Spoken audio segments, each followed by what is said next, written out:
Good morning, everyone. Thank you once again for joining me on Daily Reflections during COVID 19. I hope you're doing fine. I hope you're staying at home, staying safe, staying positive, staying healthy. We've had some unfortunate incidents yesterday in Mumbai, and I hope everyone is safe. I know it's a very difficult time for many people. We are, of course, privileged. We have all the resources available to us at our own home, and so whilst we can stay positive, let's also spend a moment to think about those people who don't have these kind of resources, those people who are stuck elsewhere and maybe not even receiving food or have access to food. So I would take a moment, to give a shout out to Project Mumbai and their Khana Chahiye campaign, which we are supporting.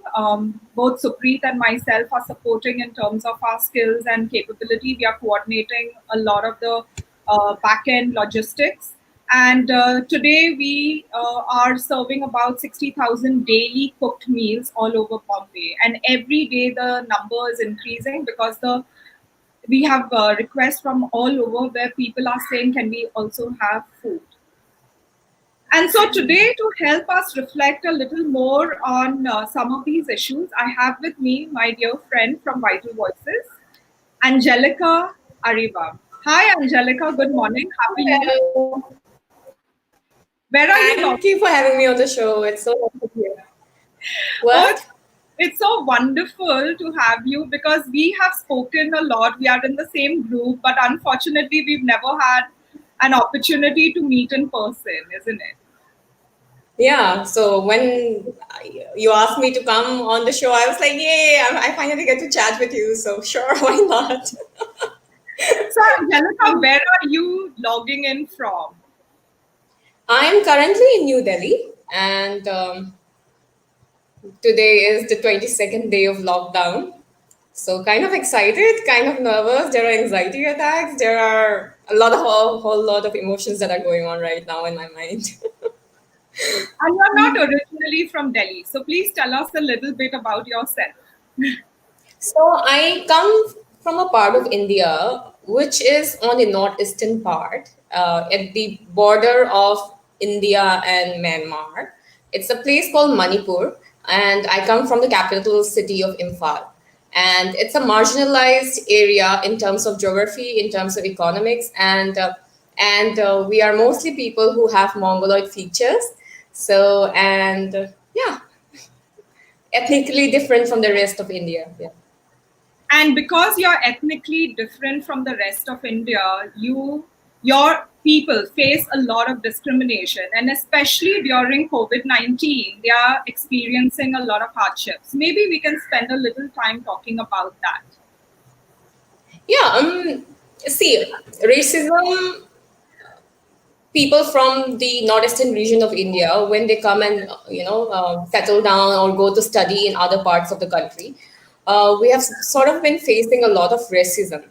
And this is not something new, right? This has been going on for the last couple of decades.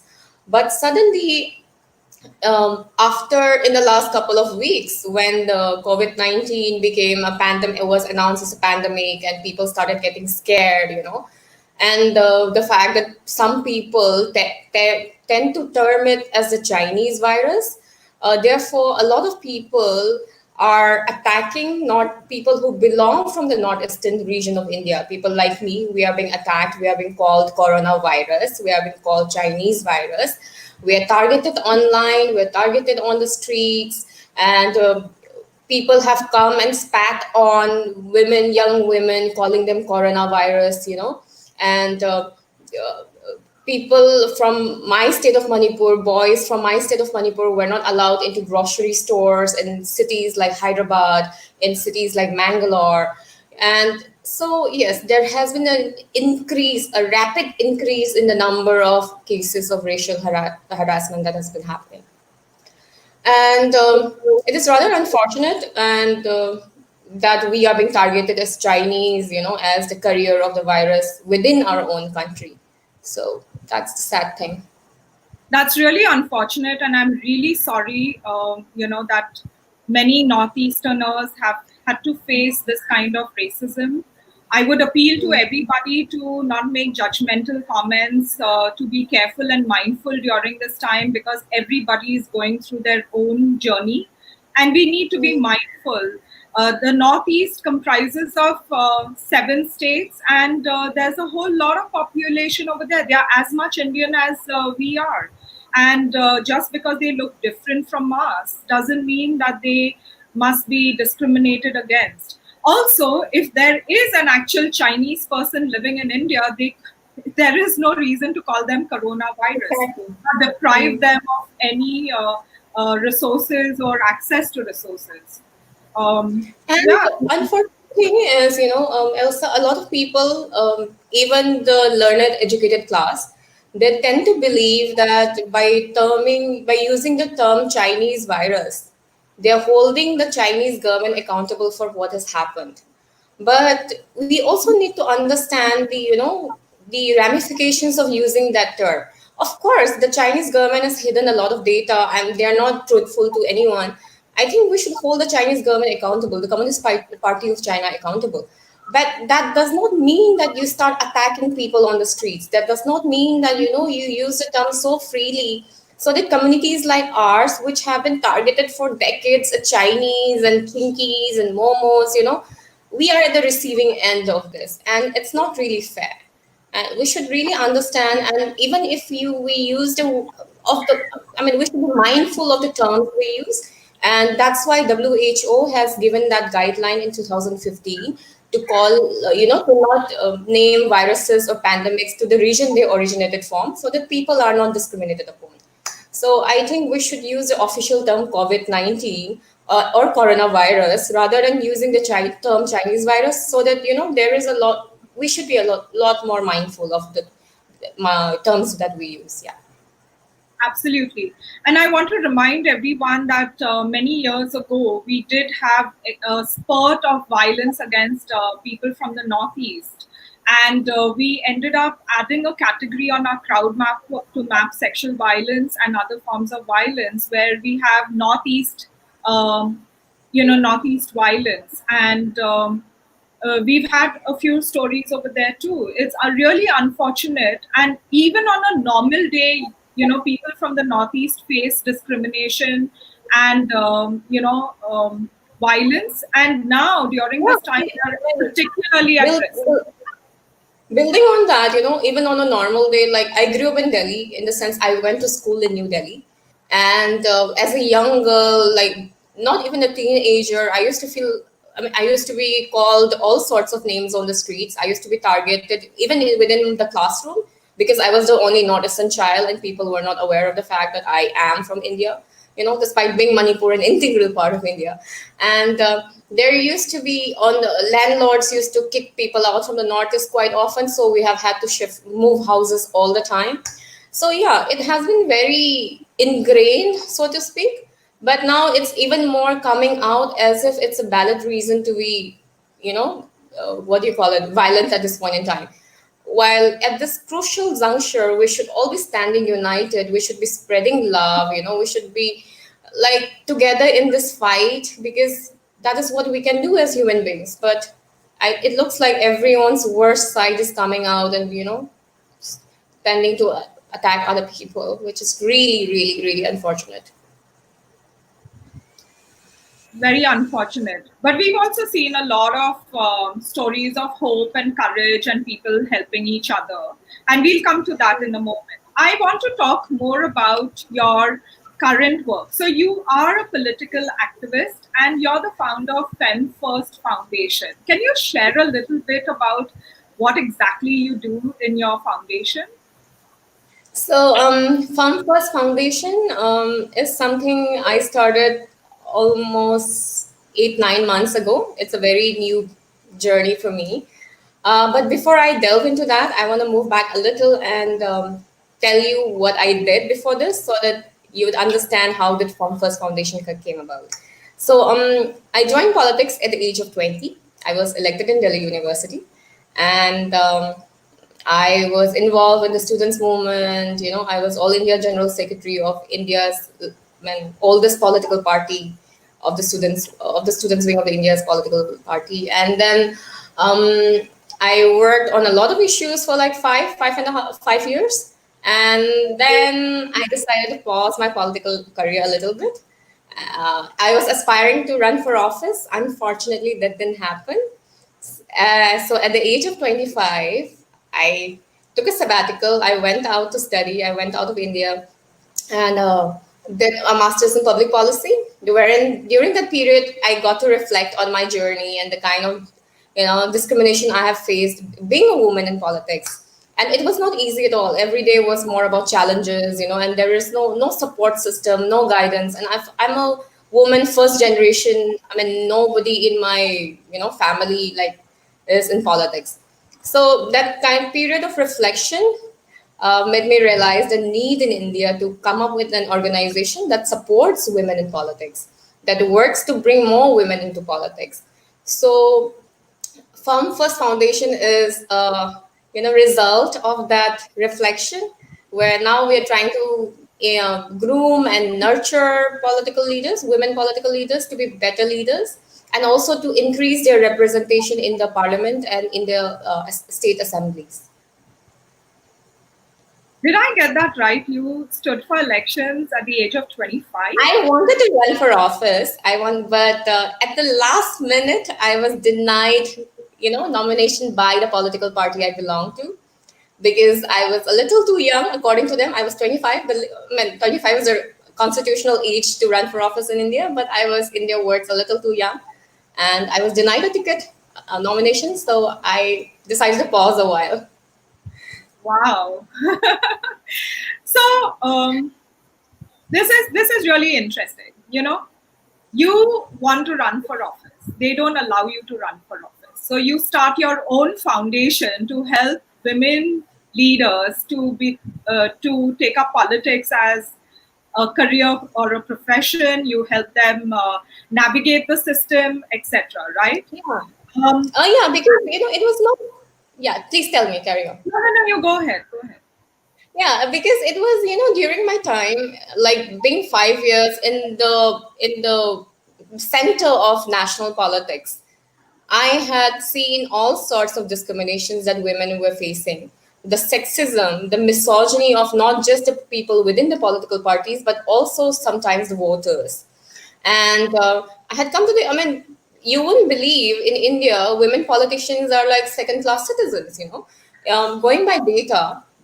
There was a study that was conducted by United Nations a couple of years ago, which found that women parliamentarians, women MPs, 51% of them faced physical violence or verbal violence from members within their own party. And these are MPs. So imagine if more than half of them are facing violence from within their party members, then look at the bottom, how much of the number of violence or harassment women at the lower ranks are facing. And this is something that I had witnessed on my own as well during my time in politics. And there was no one, and there still is no one who are building a support system, a network of women leaders, or trying to groom them, trying to tell them how the basic hand holding and the guidance that's required. No one's doing them. So I felt like, considering the fact that I had faced the discrimination myself, I was overlooked even when I was capable. And not just that, but also I had gone through a lot of troubles, even financially, because politics is not a job that pays you, right? And my parents, by the time I turned 25 and when I aspired to run for office, they supported me till then. The moment I was denied, my parents were like, okay, you're 25, you have to earn your own and pay your own bills now. We can't support you anymore. So either get married or get a job. So that was the defining point in my life, where I was like, okay, this is not just me. This is about the millions of other women out there. And that's when I decided to do this. I'm busy typing some of what you're saying. So, yeah, so my thoughts during COVID-19, we are seeing that some of the countries that have responded well and are performing well, in terms of empathy, in terms of humane policies, in terms of inclusivity, and catering to all sections of society, those countries are actually, they have one thing in common: they are led by women leaders, right? Yes. So Yes. women leadership, of course, in politics as in any other field, is critical, because we don't have too many women politicians, we don't have too many women leaders or heads of state. The numbers are pathetic. Even in our own parliament, it has been decreasing year on year. This year we had, last year we had many women who ran for office, We but not many were no elected. there no there has been an increase even in the Indian Parliament. We have gone up from 11.8% to 14% now, which is the highest the Indian Parliament has ever seen.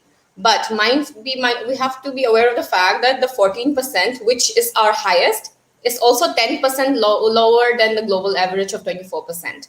So India And ranks it's not, and 140. it's not 33% of what the target should be, right? Yeah, so the global average is 24%, which is very low. And then India is even lower at 14%. And we are ranked 149 when it comes to women politicians in the world. So that's So, terrible. That's really so terrible. therefore, what you do is so critical to help women understand that politics is a profession that needs them, right? Do you think that a lot of women are actually open to politics as a profession? Oh yes. Oh yes. So I was like, I coming back to my time in politics, and I was all India General Secretary at the national level of a students' organization of the main political party back then. So during the first year, second year of college, a lot of young women would come to us saying that we want to join politics, and they do join politics during their college life.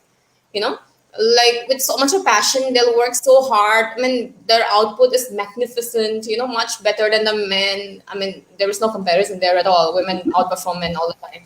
So these women are like so enthusiastic, they work so hard for 2 3 years, but then after that point they have to leave the system, even though, because like I said, politics doesn't pay you. So their parents will either force them to, get married or get a job, and they, despite the fact that they do so well, they have to leave because there is no one supporting them with a livelihood, with an income, because politics doesn't pay you and it's a long journey.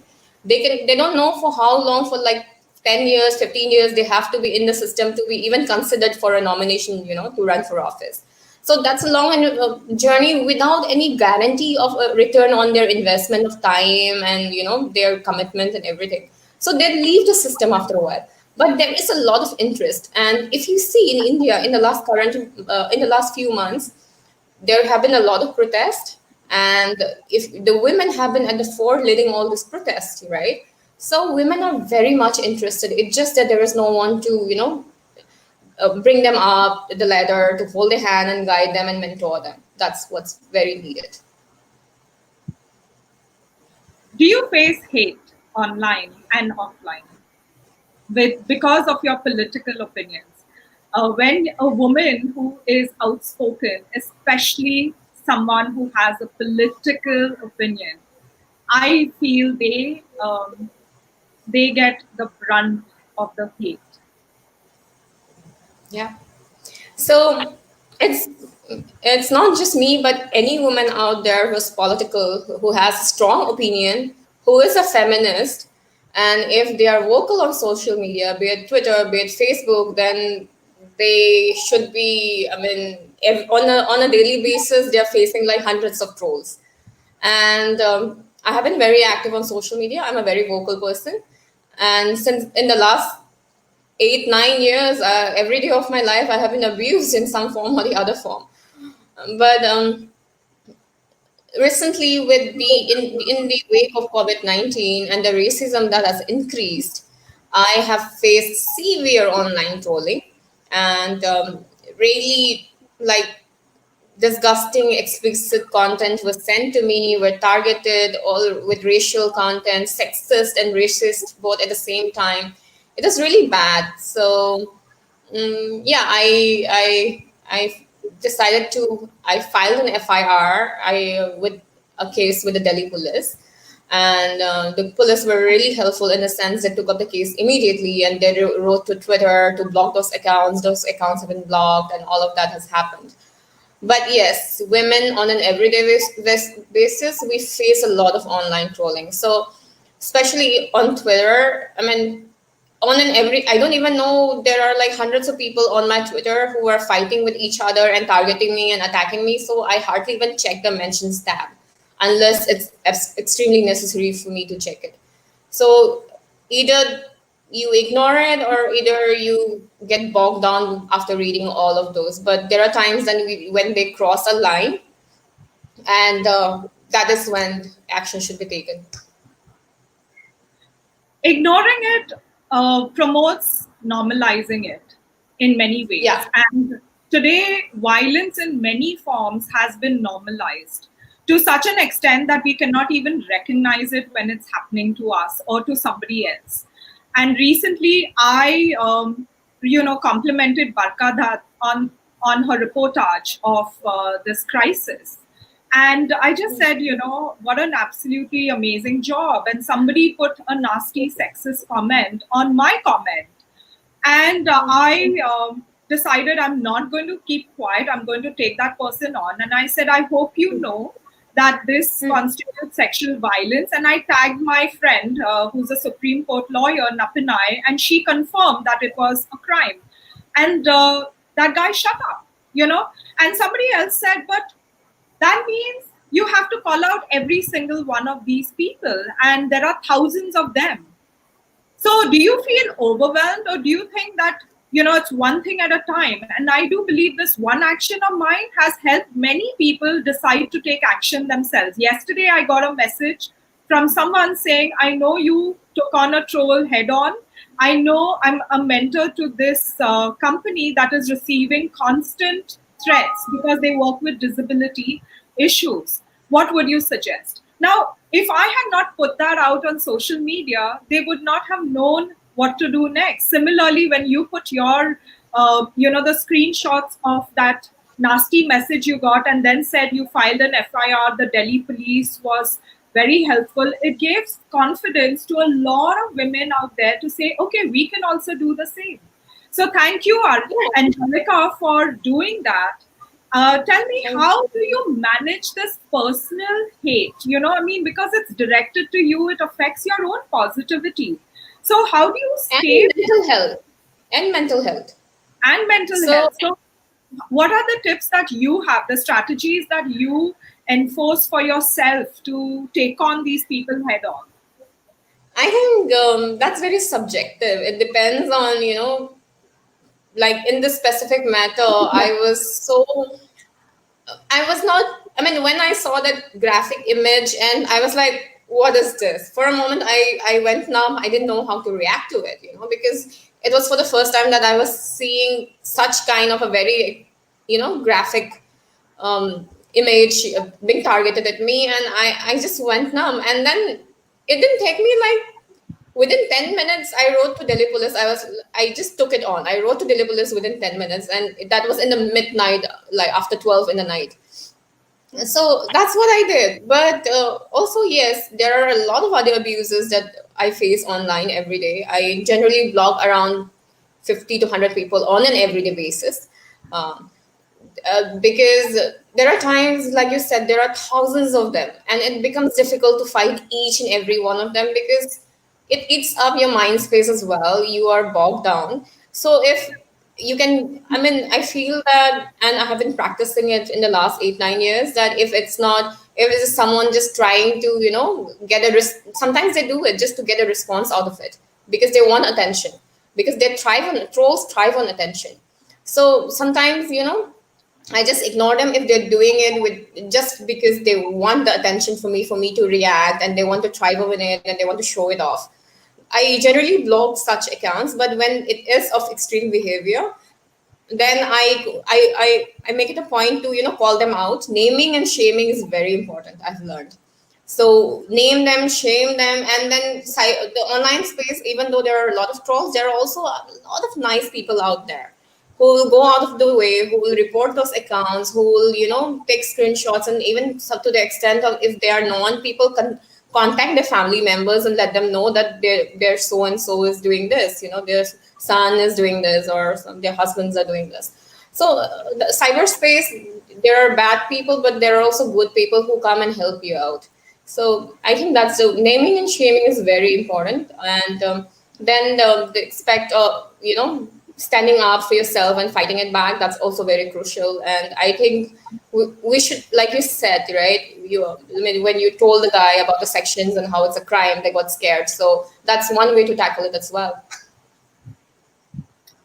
So, you're a millennial, I'm assuming. Yeah. I'm 20 years old. I don't know what that means. Well, I mean, I love working with millennials. I think they have an energy that is, they are ready to change the world, and we are seeing that in many ways. How is this crisis affecting you? This COVID-19, where you are cooped up in your home, where you're boxed in, where you don't have the ability to do all that you want to do, and there's so much of uncertainty about the future. Can you share from your perspective what you are feeling? Elsa, I live alone as well, apart from being a millennial. So there are days when I don't get to see another human being at all. And it gets depressing at times, but it's also nice in a way that I've always loved being alone whenever I got the chance. So this is, I think, the perfect time to reconnect with myself and to be able to understand, the kind of like being in politics for so long and then jumping into founding my own foundation after coming back to India. So I've just been working constantly. So this is a good moment to just stand back, pause, and see where you're going. And also the fact that, there is uncertainty as well of what's going to happen. And but then the uncertainty also gives us hope that, what if when we get out of this, this is what I want to change in my life. This is what I want to do now. This is what I had been doing wrong. And, it gives us like, I used to love shopping a lot, and now I realize that there are many things I can go without, and I'm going to cut down my shopping after this. The kind of impact it's leading, and the small things that, and and earlier I used to eat out a lot. Now I've decided not to eat out as much and cook for myself all the time because I can do it, and I don't know why I have been stupid all this while and eating out more often. So these are the small things that I want to change in my life, and I think a lot of people are also thinking on the same line, especially a lot of millennials. They're coming to the realization that um, they can change your lifestyle and and then you go minimalistic, and then that will leave a positive impact on the world. You've been mentored by politicians like Kim Campbell, who I had a pleasure to meet last year. She's wonderful. Jane Shipley from New Zealand and some others. Um, Yeah. what do you still want to be a politician yourself? Are you going to stand for election sometime soon? And I want one more question to be answered. In today's scenario, do you go it alone or do you go with a political party? Even if you may not agree with all of their ideology. See, let me answer your first question and come back to your second question. Um, See, I joined politics at a very young age of 20, when not many even consider joining politics, right? So, yes, I would love to go back to politics, but not at this moment, because I feel right now what we need is more women leaders to create a path for them and pave the way for them. And if it's any way that I can help them, in that journey of theirs, to facilitate the journey of theirs, then that's of primary importance for me. That's priority. But yes, politics, running for office is not out of my mind, and I intend to do so in the next 10 years or so. When I have created this foundation up and running and independent without me having to be there all the time. So that is what I'm looking for, but not at the immediate future. Secondly, I'm not affiliated to any political party at the moment, and but my ideology strongly is rooted in progressive politics. So I believe in the whole idea of liberalism, of progressive nature, and which kind of does not allow me to align with any conservative political party. But having said that, that is my personal journey. The foundation is an independent entity on its own, so it takes women from all political parties. It's a completely non-partisan movement. Wonderful. And have you picked up any skills during COVID-19? Everybody's, talking about the new skills that they have picked up, or the new hobbies that they are, picking up along the way and reacquainting themselves with old hobbies. So have you done any of it, or have you been resting? Because Yes, that's also okay. I did something that I never thought I would do in my life. I've always loved cooking, but I never thought I could bake. It was never. I was like, baking is such a difficult task, and I never even gave it a thought. I would rather go out and buy something from the market and eat it. But during this period, I've learned to bake. I baked walnut and banana cake. Then I baked a carrot cake. So I've learned how to bake during this period, and that too without the oven. So yeah, I'm very happy. That's quite a feat, baking without an oven. So Yeah. kudos to you. What are you looking most forward to once this COVID-19 is over? Like I said, I live alone. So I would, once the lockdown lifts, I would like to go back home to Manipur and meet my parents. They are like 70 years old, and I just miss them a lot during this time. It also made me realize that I've not been giving them a lot of time in the last so many years. So now I make it a point to call them every day, but I would definitely go and see them once the lockdown lifts. Wonderful.